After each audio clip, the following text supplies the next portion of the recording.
Kemudian inilah pembagian peran antara ayah dan ibu.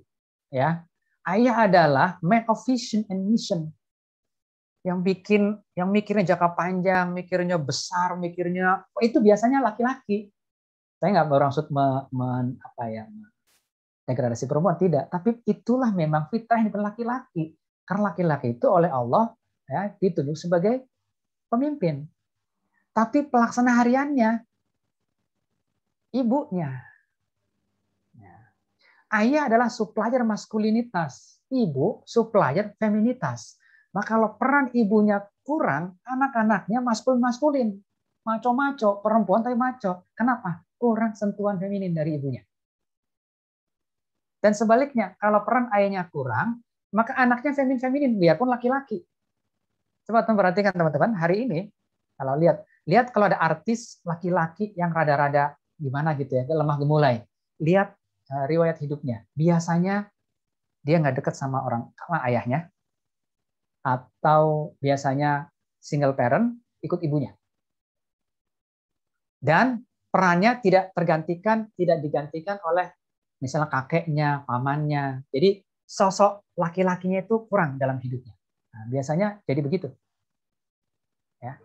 Bukan karena saudaranya perempuan semua, bukan. Iya nih anak saya 1 laki-laki 3 perempuan, main sama perempuan mulu, bukan. Ya, tapi karena sosok laki-laki di rumahnya yang perannya kurang optimal.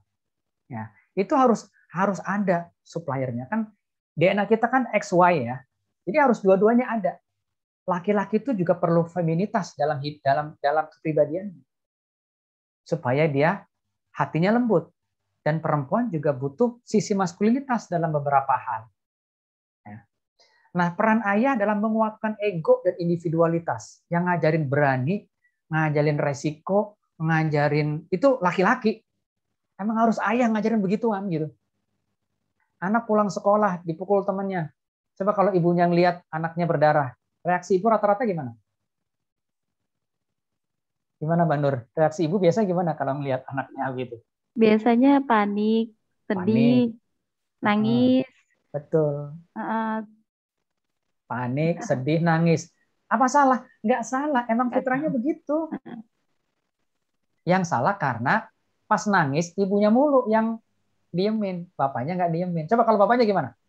Anak pulang nih, pulang sekolah, nangis berdarah, bapaknya lihat ketemunya bapaknya, apa komentar bapaknya? Responnya mungkin akan langsung tanya, habis ngapain, berantem Ya, sama siapa. betul. Gitu. Pakai logika kan? Kenapa itu? Dipukul sama siapa? Nanya nggak pakai panik-panik gitu. Udah selesai cerita, oh nggak apa-apa. Coba lihat, cuma dikit, anak laki mah biasa begini, selesai. Jadi dalam kepala anak laki-laki, oh kayak gitu ya, dipukul biasa, gitu maksudnya. Nah, itu harus imbang, suppliernya itu harus imbang. Dan saya sering nyontohin begini, mulai usia berapa anak-anak takut kecoa? Karena anak-anak kecil rata-rata kecoa berani tuh, wah dia semua itu dipegang-pegang, digigit-gituan kan. Mulai kapan anak mulai takut kecoa? Biasanya begitu SMP ibunya malah ngeliat, ya. ya, begitu ibunya ngeliat dan jerit-jerit begitu ngeliat anaknya pegang kecoa. Anaknya tadinya biasa-biasa aja tuh, kecoa digantung-gantung gitu ya.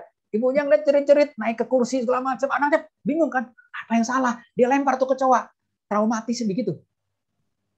Oh, berarti kalau ketemu kecoa begitu harusnya. Kira-kira begitulah di dalam alam bawah sadar. Coba ketemu bapaknya, diinjak langsung gitu kan ya. Kalau nggak dipegang pakai tangan buang, kecoa gitu. Nah, udah nggak usah takut.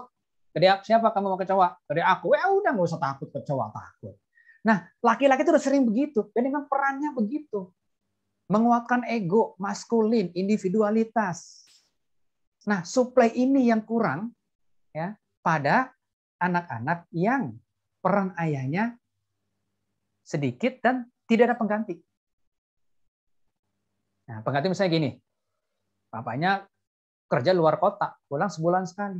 Itu harus ada tokoh pengganti, entah kakeknya, entah pamannya, supaya tetap ketemu laki-laki dan lihat bagaimana laki-laki berinteraksi. Ya. Ibu menanamkan hati, perasaan, empati Emang tugasnya begitu. Dan laki-laki, ayah, ngajarin apa? Logika, nalar. Meskipun kita nggak sengaja begitu, tapi memang cara berpikir laki-laki itu begitu. Anak saya yang paling gede ngerasain kalau diskusi sama saya, sama diskusi sama istri, pasti beda hawanya.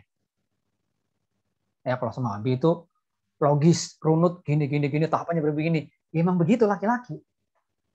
Ya. Nggak berarti laki-laki lebih hebat, bukan. Memang perannya beda. Ya.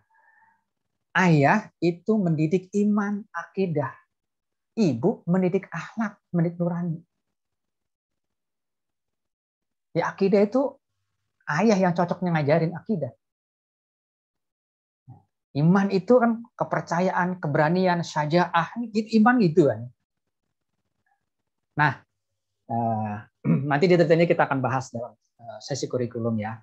Nah, ini penting, ini konsep basicnya, peran-peran. Kok sekolah belum ada perannya? Nanti. Ini memang basicnya adalah pendidikan itu